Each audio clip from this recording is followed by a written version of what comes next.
Hey everyone, it's Matt, aka Tech Ranger, and today we're looking at Starfield, but specifically how we're able to play it on PC if we don't have a souped up PC. For example, I have a Mac Mini, which is not really a gaming machine, but I am able to play Starfield via GeForce Now, which is a game streaming service that actually interfaces with PC Game Pass. So Starfield's on Game Pass, so that means we can play Starfield through GeForce Now. There's a few caveats with that. It's not going to be a perfect experience, so I wanted to go over what the pros and cons are, and then compare it with the Xbox version a little bit, just to give you an idea if something like this might be for you. If you enjoyed the video, give it a like. If you have any questions, feel free to comment down below. But without further ado, let's take a look at Starfield on GeForce Now. The first benefit is that this game streaming is actually pretty good. If there's a lot of demanding things happening on screen, then you might actually feel a little bit, but for the most part, the streaming is really good. Even on the highest tier of GeForce Now, you're not streaming from a supercomputer, so some of the same things that can happen to PC gaming can happen to you and be compounded by your bandwidth, so keep that in mind. For the most part though, I was able to get a really nice 4K resolution or 1440p depending on which monitor I was playing on, and get only about a latency of about 20 milliseconds.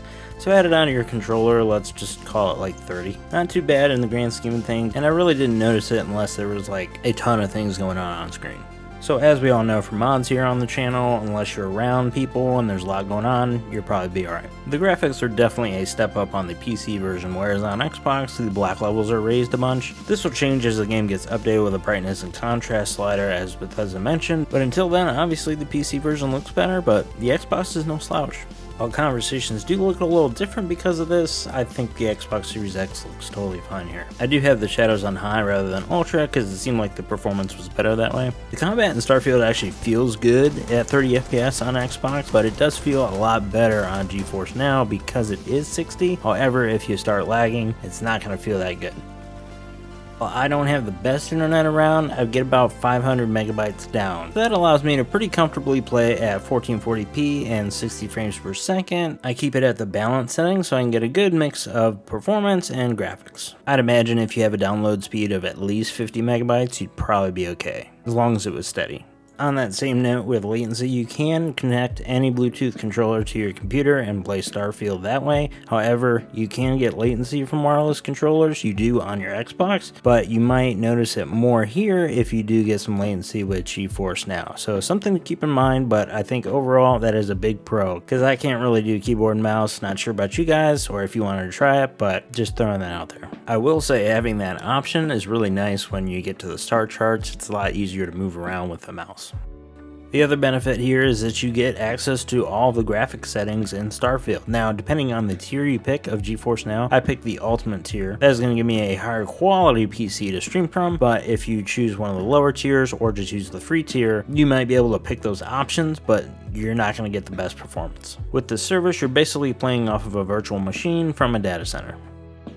And with that last benefit, that actually brings us to our first con of using GeForce Now, and that is the settings. You're not actually guaranteed these settings no matter what tier you are, whether you're the $20 tier, the $10 tier, or free. You can choose your preferred settings for what you're streaming. However, if your internet can't keep up, I would not choose settings that are super high because you're not guaranteed that, and you might have a bad experience. I found that it was usually the performance that dipped rather than the resolution, but sometimes the internet can do internet things.